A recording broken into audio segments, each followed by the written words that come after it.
My sister stole my car and my parents defended her. So I pressed charges, blocked them all, and never looked back even once.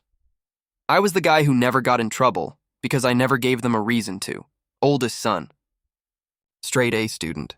First to wake up, last to sleep. My life was one long checklist of doing the right thing. Not because I was a perfectionist or anything. I just knew that if I messed up, there wouldn't be anyone to catch me. Not like there was for her.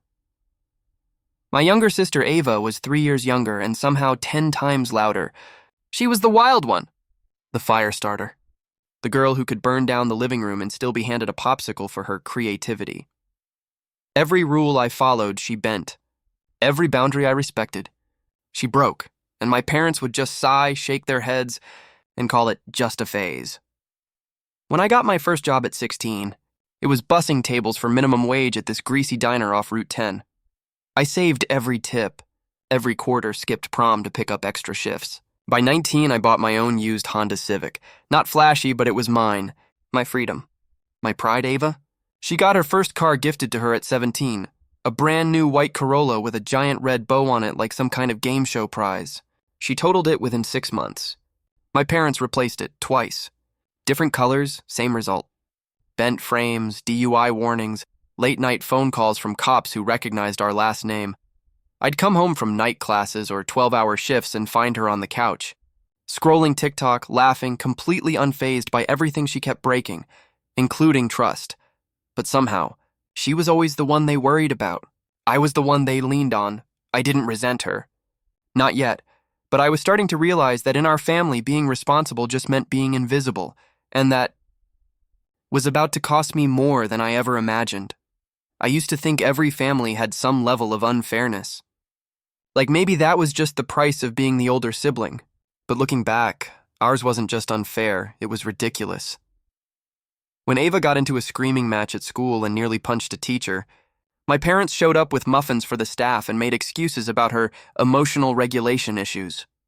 When she got caught shoplifting eyeliner from a pharmacy, my mom literally cried to the manager about how hard things have been at home. He let her off with a warning. The first time Ava got picked up for drunk driving, they didn't yell.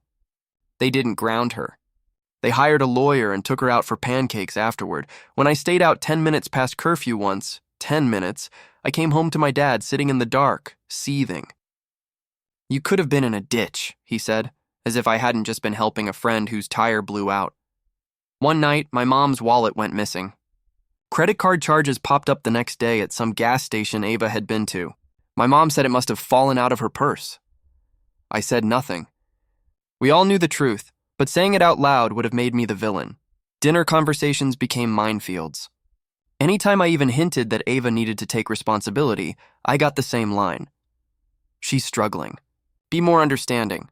No one ever asked what I was struggling with. They just assumed I was fine. And I guess I played into that. I smiled, helped with bills, did everything they asked, even when it felt like I was watching a house burn from the inside. Emotionally, I started checking out. I stopped expecting fairness. I just focused on surviving, because at some point, I realized the truth. It was like we were living in 2 different households under the same roof. It was a Wednesday night, quiet, uneventful, when the doorbell to my apartment rang. I wasn't expecting anyone. When I opened it, there she was, Ava. Eyes puffy, mascara streaking down her cheeks like she'd sprinted through a rainstorm. She didn't even say hello, just pushed past me and collapsed onto the couch. "I'm screwed," she choked out between sobs. "Completely, absolutely screwed," I froze.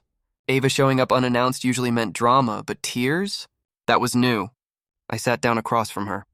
What happened? She launched into this frantic story about landing a last-minute interview for some office job.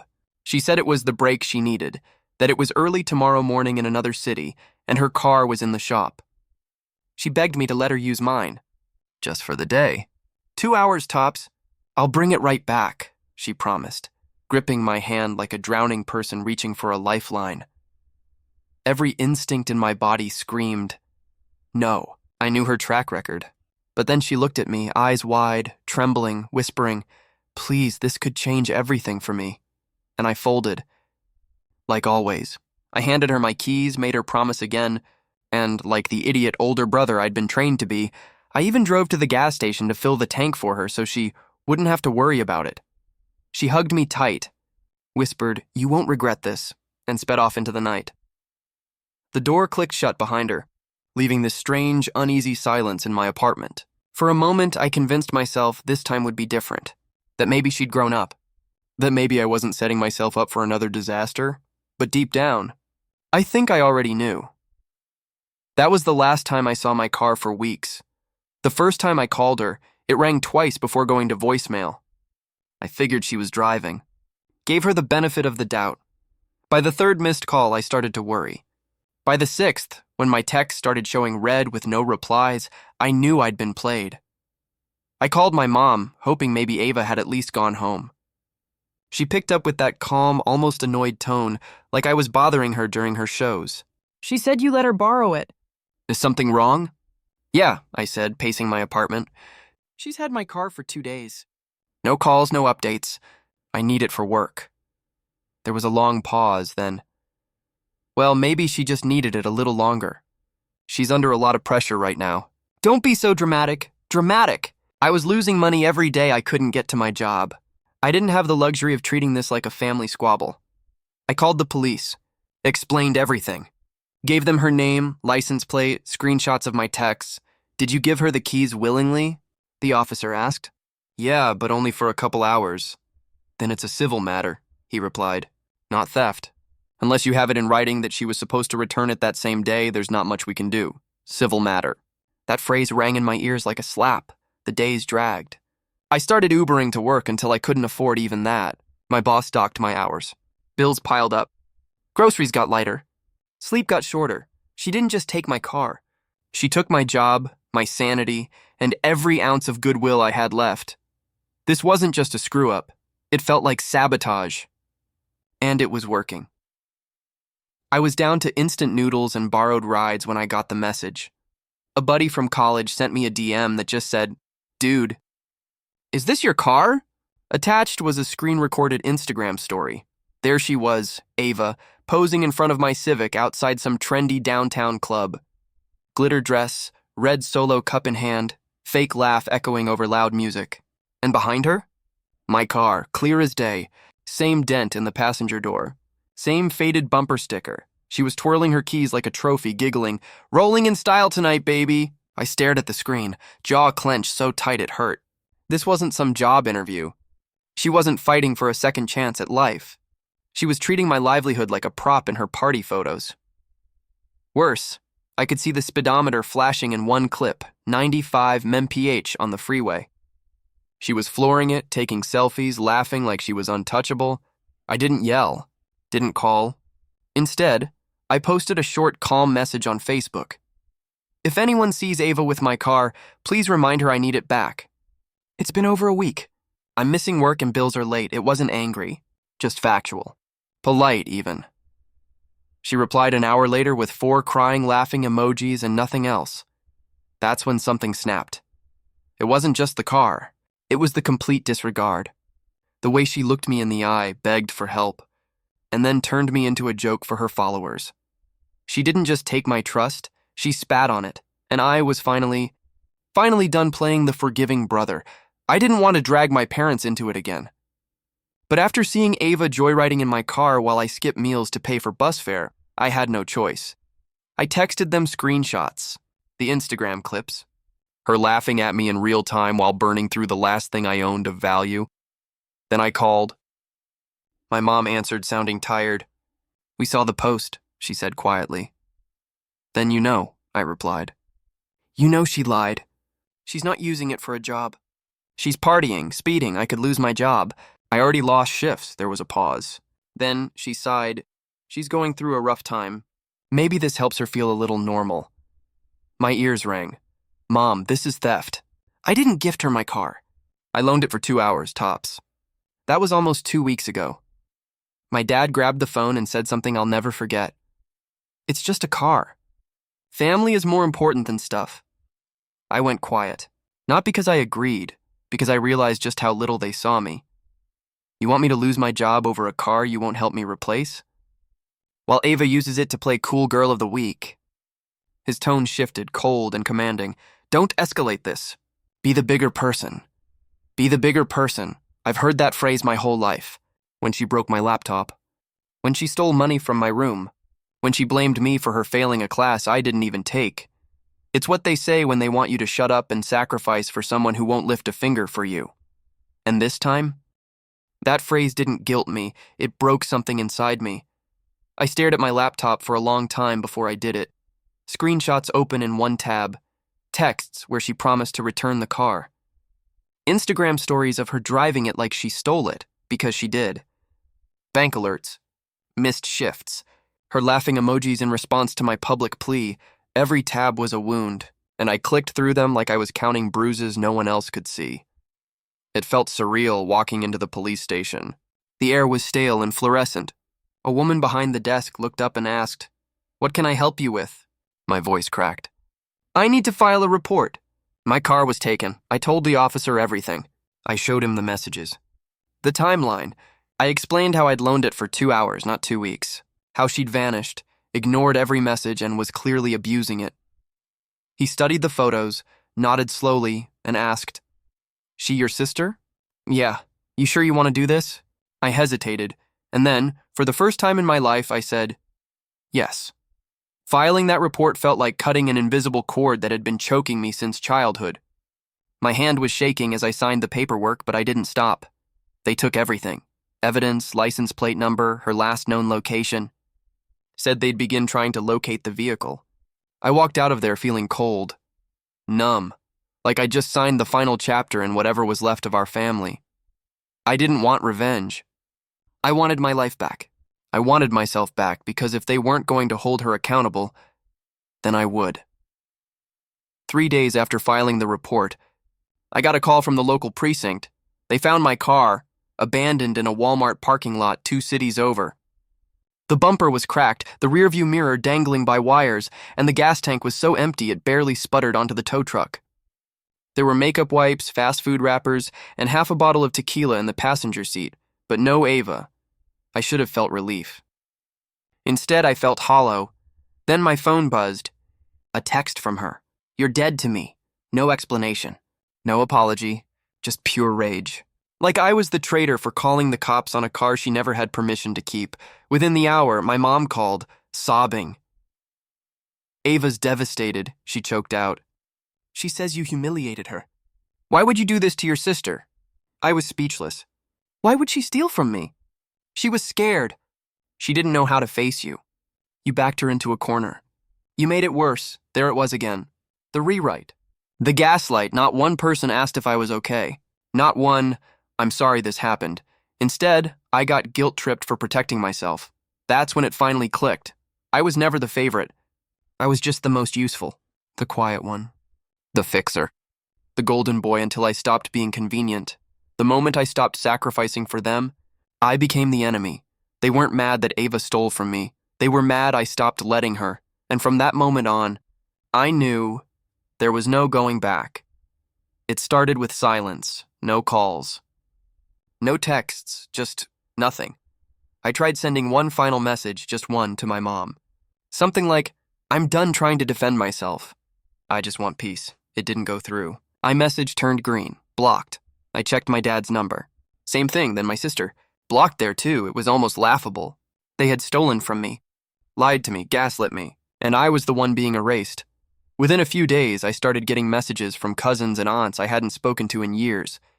"Hey, what happened with you and Ava? I heard you called the cops on her for no reason." "She said you flipped out and threatened her." Threatened her. I felt like I was living in an alternate universe. Turns out Ava had done what Ava does best, spun a flawless sob story. Told everyone I'd lost it, that I was controlling, and vengeful, and jealous of her freedom. She even claimed I'd given her the car as a gift, then changed my mind to hurt her. I was stunned. Part of me wanted to go full scorched. Earth, send screenshots, explain everything, expose every lie, but then I didn't, because something strange happened in that silence. I felt free. No more forced family dinners. No more phone calls pretending everything was okay. No more walking on eggshells trying to play the role of the good son. For the first time, I wasn't performing for their approval. I wasn't begging to be believed. I wasn't trying to fix something that never saw me as worth fixing. I was alone, but I wasn't broken, and in that emptiness, I finally had room to breathe. I thought at least the insurance would help soften the blow. The car was beat up, but still repairable, or so I hoped. I filed the claim, attached the police report, uploaded the photos of the damage. The adjuster called me 2 days later. "We're denying the claim," he said flatly. "What? Why? You willingly gave her the keys. That makes it a non-theft incident under your policy. It's considered a personal dispute, not covered damage." I remember just staring at my phone, holding it to my ear like maybe it would change if I waited long enough. But it didn't.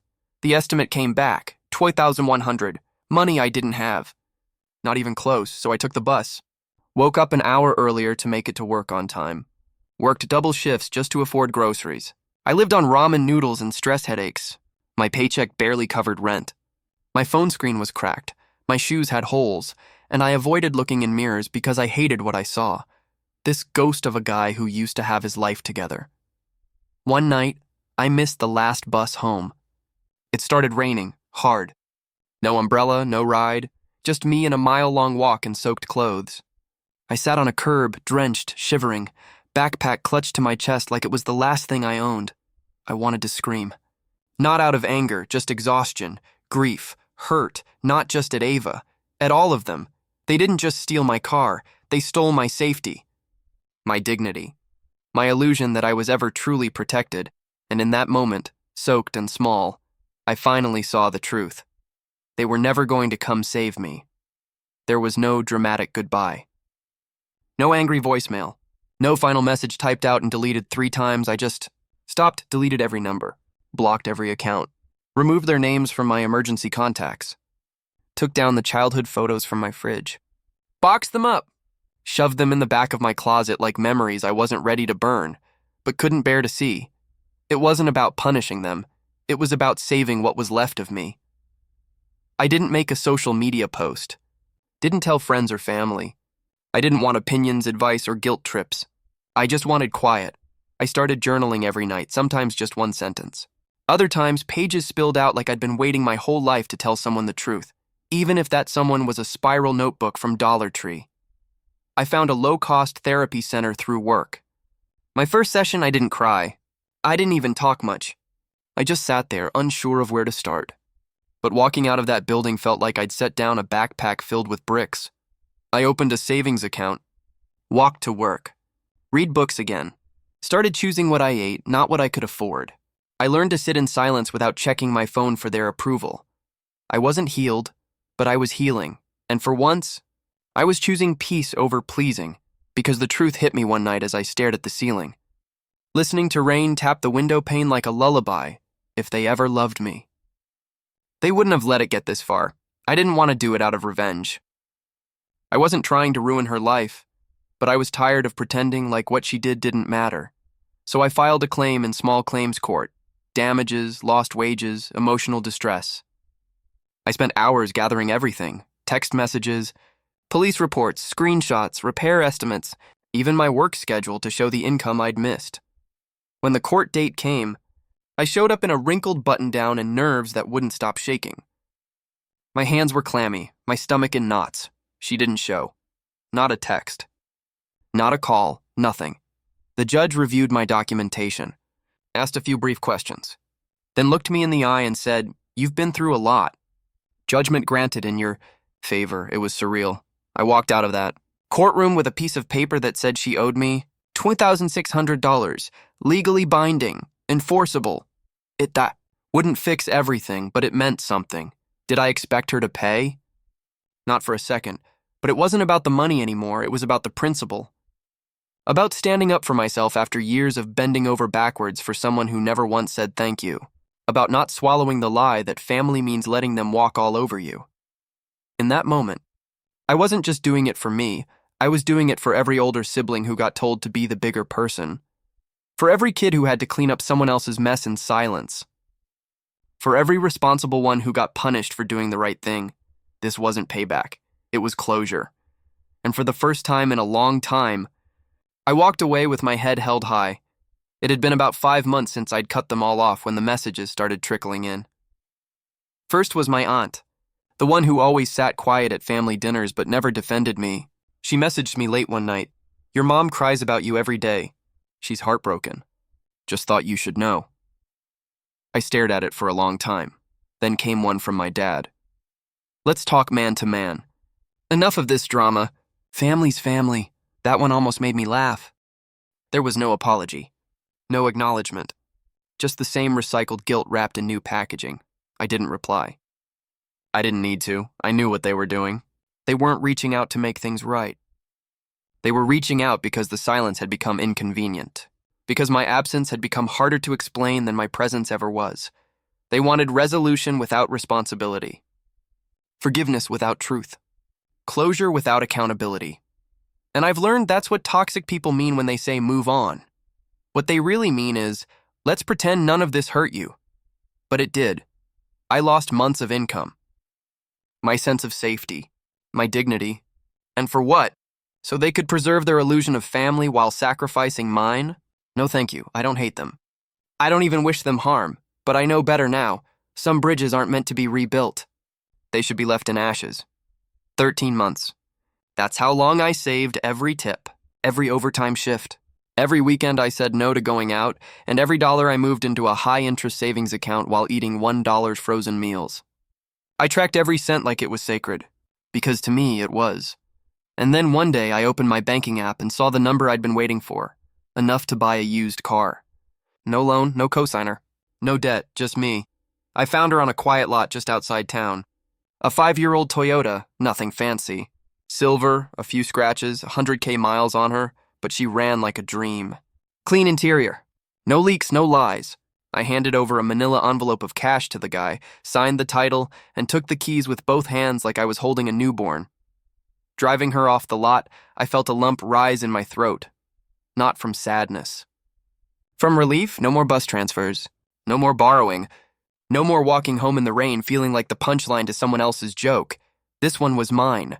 Only mine. And no one would ever get a spare key again. I drove aimlessly for an hour, just letting the miles roll under me like a quiet, steady heartbeat. Somewhere along the back roads, tears started slipping down my face. Not because I was broken, because I had rebuilt. I realized in that moment that healing doesn't always come with an apology. It doesn't always come with closure or family reunions or deep conversations that fix everything.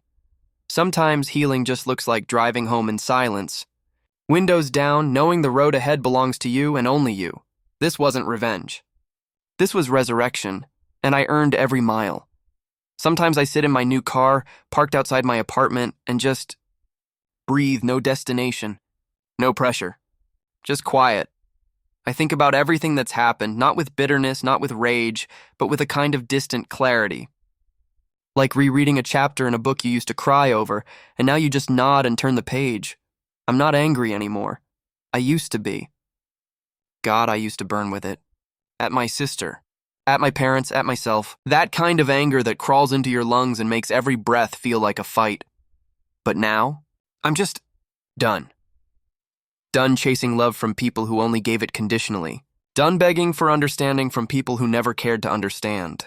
Done sacrificing myself at the altar of family just to keep the peace for everyone but me. The truth is, I still have scars. I still flinch at certain phrases.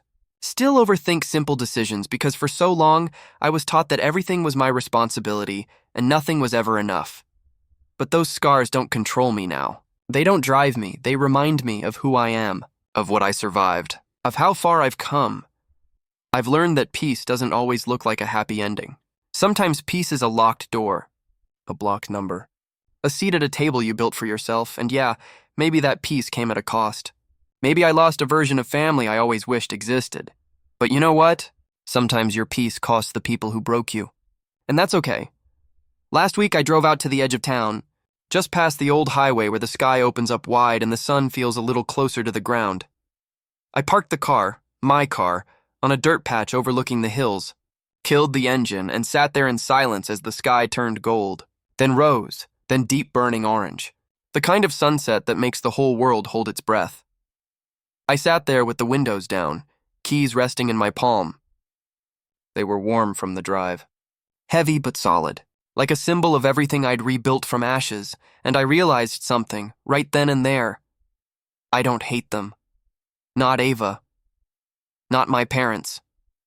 Not even the ones who took sides without asking questions. I don't waste energy wishing them pain or karma or regret. I just don't want to go back. I was always the responsible one. The fixer. The peacekeeper. The one who carried everything while pretending I wasn't breaking under the weight. But not anymore. Now, I'm responsible for myself. For my boundaries, my peace, my future, and to whoever's watching this, maybe you've been the responsible one too. The one everyone leaned on until there was nothing left of you. The one who got told to forgive, to keep the family together, to not make it worse. Let me tell you something I wish someone had told me sooner.